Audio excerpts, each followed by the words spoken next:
The hot Lagos sun beat down on the small village cemetery as Uche knelt by the coffin, his chest tight with grief. His beloved wife, Amara, lay still inside, her skin pale, her beauty untouched by death. The quiet murmurs of the villagers faded into the distance as Uche's sobs shook his body.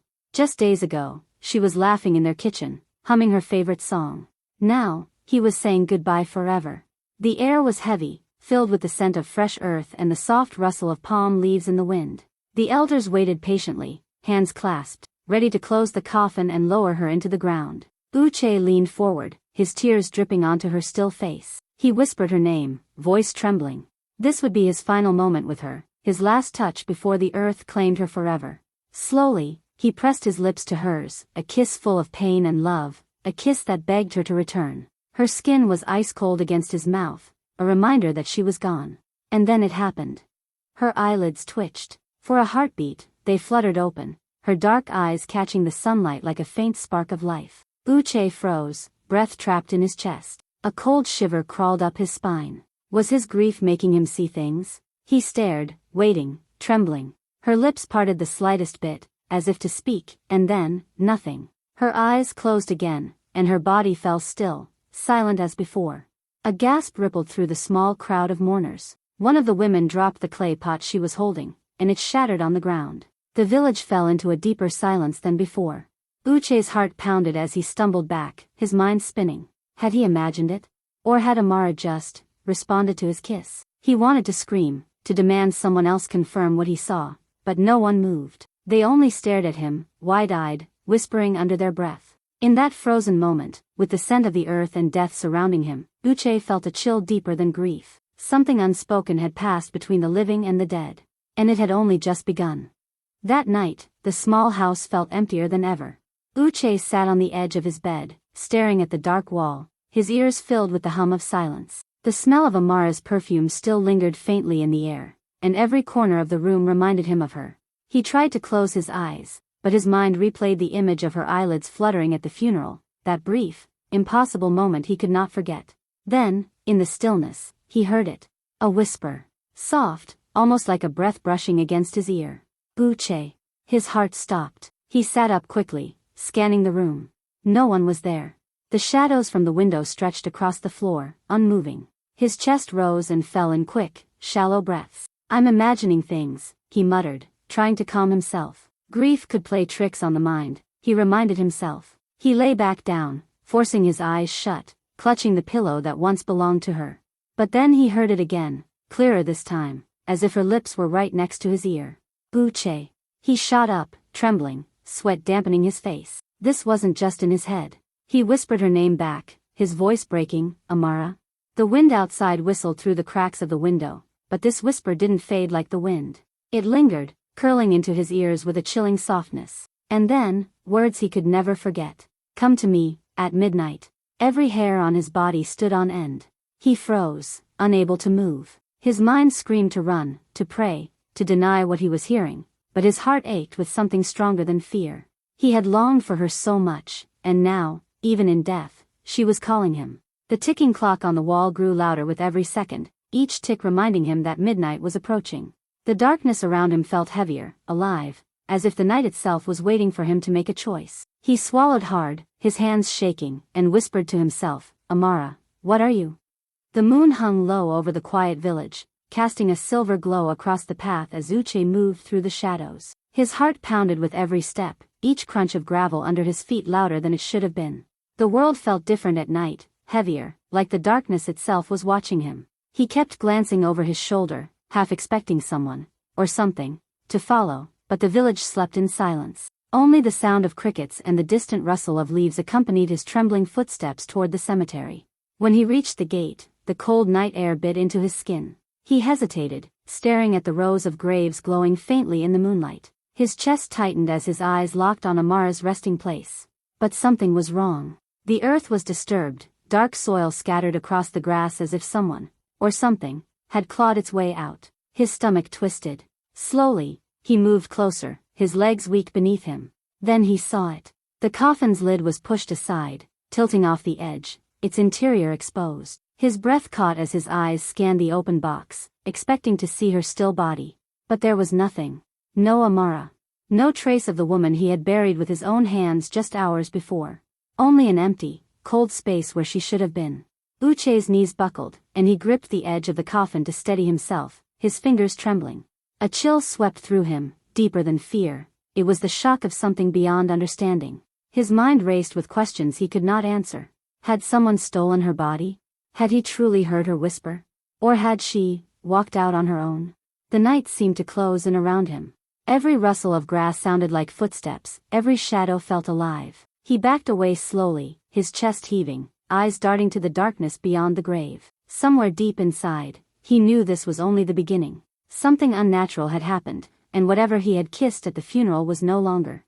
Uche staggered back from the empty grave, his legs weak, his breath sharp in the cold night air. His mind spun, unable to accept what his eyes were telling him. He stumbled through the cemetery, his heart pounding so loud it echoed in his ears. Then, from the corner of his eye, movement stirred in the shadows between the palm trees. He froze, every muscle stiff. A figure stepped into the moonlight. It was Amara. Her skin was pale, almost glowing under the silver light. She wore the same wedding dress he had buried her in, its white fabric now dusted with dirt. Her feet were bare, touching the cold earth silently.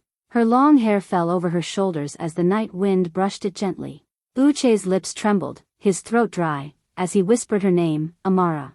She didn't speak. She just stood there, watching him with eyes that held both love and unbearable sadness. For a moment, it felt as if the world stopped. He wanted to run to her, to hold her, to believe this was a miracle. But the chill that swept through his bones told him something wasn't right. Her movements were too still, too soft, like a shadow of the woman he once knew. Uche took one hesitant step toward her. Her gaze followed him, unblinking. The night was silent except for the whisper of the wind through the trees. Then, without a word, she slowly turned and disappeared into the darkness, leaving him frozen in the cemetery with terror and longing twisting in his chest. By dawn, whispers spread through the village. Some swore they had seen a pale woman walking the edges of the fields under the moonlight. Others said the spirits were restless because of Uche's kiss at the funeral. Children were pulled inside before sunset, and elders murmured prayers by their doors. The phrase spread from hut to hut like a curse carried by the wind. The dead walk among us.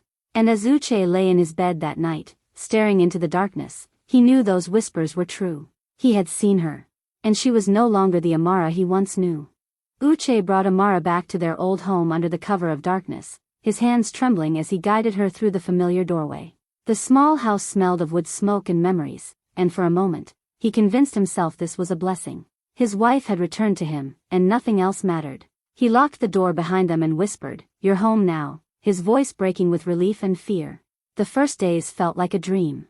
Amara moved silently through the rooms, her bare feet making no sound on the floor. Sometimes, she smiled at him the way she used to, and it filled his chest with warmth. They sat together by the fire, and he told her stories as if life had returned to normal. He spoke of the market, the neighbors, the little things she had missed. He even laughed again when she rested her head on his shoulder, and for a fleeting moment, it felt like love had conquered death. But small things began to trouble him. She never touched the plates of food he prepared. Fresh yams, steaming rice, even her favorite stew sat untouched on the table. She would only sit and watch him eat, her dark eyes unblinking, a soft smile playing on her pale lips. When the morning sun streamed through the windows, she vanished into the shadows, hiding in the corners until the light faded. She never stepped outside, never breathed in the fresh air of the village, never walked beneath the sky she once loved. At night, he would wake to find her sitting upright beside him, watching silently as he slept. Her cold fingers sometimes traced his face, sending shivers down his spine. Still, he told himself this was love. He ignored the whispers from the villagers outside, the murmurs that something unnatural lived in his house. For a few quiet days, Uche lived in the fragile illusion that their love was stronger than death. He cooked, he talked, he held her close. But every time the sunlight crept across the floor, and she retreated into darkness, a fear began to grow inside him. This was his Amara, but she was no longer truly alive.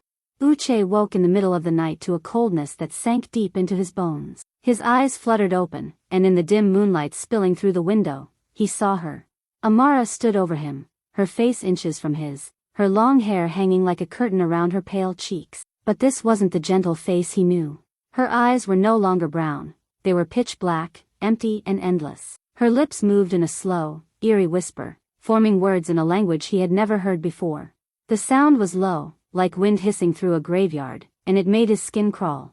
The room smelled foul, like wet earth and rotting flowers. He could taste the decay in the air, and it turned his stomach. He tried to speak her name, but his voice caught in his throat. His body froze as if the darkness itself was holding him down.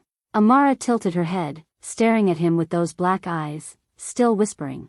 Then, just as suddenly, she straightened and slipped back into the corner of the room, vanishing into the shadows without a sound. Uche lay there, trembling, his heart racing so hard he thought it might burst. That night, sleep finally dragged him under, but it was no refuge. He dreamed of open graves, hundreds of them, with hands reaching out from the soil. He saw rivers running thick and red, the water carrying broken pieces of coffins. He ran through the nightmare, but the air smelled of death, and everywhere he turned, he saw Amara's face, her black eyes following him. Every night after that, the dreams returned, darker and sharper. He would wake drenched in sweat, the stench of decay clinging to the room. The home that once felt safe was now a place of dread, and the woman he had loved more than life itself was becoming a stranger, something not human. Uche's heart ached with love and fear tangled together, but a cold truth was settling in. Whatever had come back to him from the grave was not entirely his wife anymore. At sunrise, Uche could no longer bear the fear that gnawed at his heart. His hands trembled as he walked the narrow dirt path to the outskirts of the village, where Elder Chukwudi lived. The old priest's hut smelled of incense and dried herbs, smoke curling through the thatched roof. Uche dropped to his knees as soon as he entered, his voice breaking. "Elder, I need your help. Something is wrong with Amara." His words tumbled out, her black eyes, the whispers, the empty grave. Chukwudi's lined face grew grim. He listened in silence, then turned to a shelf and lit a bundle of leaves, letting the smoke rise between them. "Uche," he said slowly, "you have invited a spirit into your home." Uche's stomach twisted, but he clung to hope. "She is my wife. She came back to me."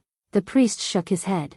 "The woman you kissed at the funeral is no longer fully your wife. That kiss called her soul back from the boundary of death, but she returned with darkness clinging to her.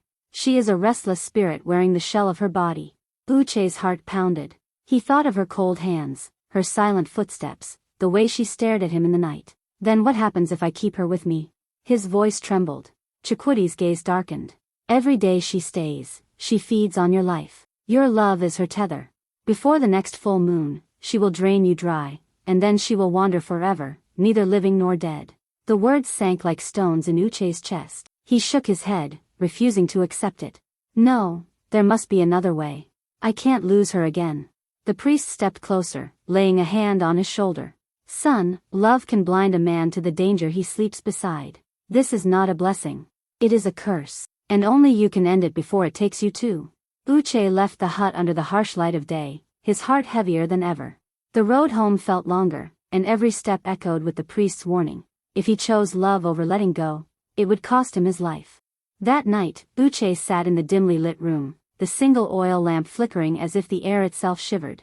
His heart felt heavy, torn between love and dread. He could no longer ignore Elder Chukwudi's warning, and the weight of his decision pressed down on him. Amara sat in the corner, her long hair hiding her face, her white dress blending with the darkness. He took a deep breath and whispered, "Amara, we need to talk." Slowly, she lifted her head. Her eyes, no longer fully black, shimmered with sadness. She rose without a sound and moved toward him. Her cold fingers brushed his cheek, and he flinched but didn't pull away. "Why did you come back?" His voice cracked. Tears welled in her eyes as she knelt beside him. Her voice was soft, almost like a memory.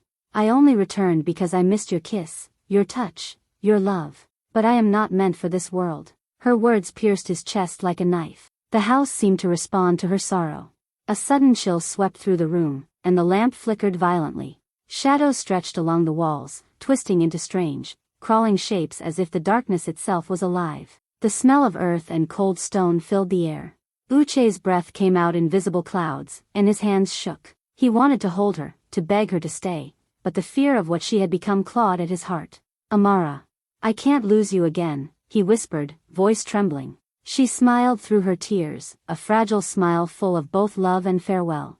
"You must let me go, or this house will become your grave too." The room creaked as if the walls themselves were listening.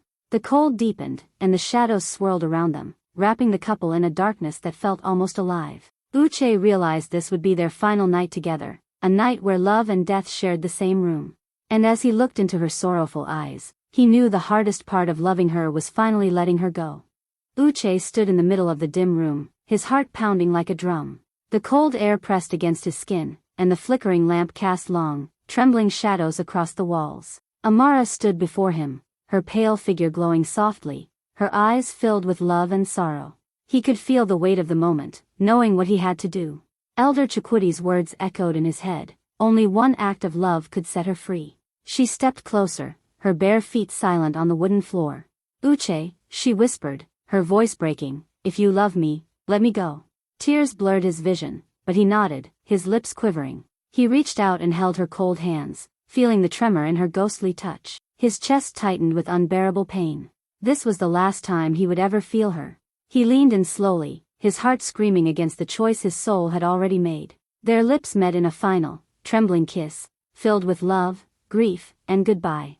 Her coldness seeped into him for a heartbeat, and then, she began to change. Her body grew lighter in his arms, the pale glow fading. Cracks formed along her skin like fragile porcelain, and a soft sigh escaped her lips. Thank you, she whispered, barely audible. Then, in his arms, she crumbled into fine dust, slipping through his fingers like sand. Uche fell to his knees, clutching the empty air, his tears mixing with the powder that settled on the floor. A low rumble shook the house, the walls creaking, the lamp flickering wildly. It was as if the entire home was exhaling, releasing the trapped spirit at last. The air that had been heavy for nights now felt light, clean, and still. Uche stayed there on the cold floor, his hands trembling, staring at the dust that was once his beloved. The silence that followed was deafening, broken only by his ragged breaths. He knew he had done the unthinkable. Love had demanded the hardest sacrifice of his life, letting her go to the world beyond, never to return. Days passed, and the village returned to its uneasy quiet. The whispers that had haunted the nights began to fade, and the children once again played in the dusty paths under the sun. Uche, however, barely left his old wooden porch. He sat there in the soft morning light, staring at the empty path that led to the cemetery. His face carried both sorrow and peace, the kind that only comes after the heart has been broken and healed in the same breath. The villagers watched from a distance, whispering among themselves. They had heard strange sounds the night the house shook, and some swore they saw a pale light vanish into the sky. But now, the air around Uche's home felt different, lighter, calmer, as if the darkness that had lingered there was finally gone. No one dared to question him directly, but their eyes held both curiosity and fear. One warm afternoon, a young boy approached cautiously and asked, "Uncle Uche, are you okay?" Uche's lips curved into the faintest smile, and a tear slid down his cheek. He looked at the sky, his voice soft but steady. "She is free now, and so am I." His words carried the weight of love, loss, and release, and the boy, sensing something sacred, ran off without another word. From that day, Uche spent his evenings watching the sunset, letting the colors of the sky wash over him. He no longer feared the night or the silence in his house. He knew Amara's spirit had found peace, and for the first time in weeks, his heart felt light. The villagers told the story in hushed tones for years after, calling it a love that reached beyond death. And anyone who passed by his porch at dusk would see the old man smiling quietly, a tear glistening in his eye, as if he were remembering a kiss that had crossed worlds. Some love stories, they said, are powerful enough to bend even death, but they always demand a price. Uche had paid it, and in that sacrifice, both hearts were finally free.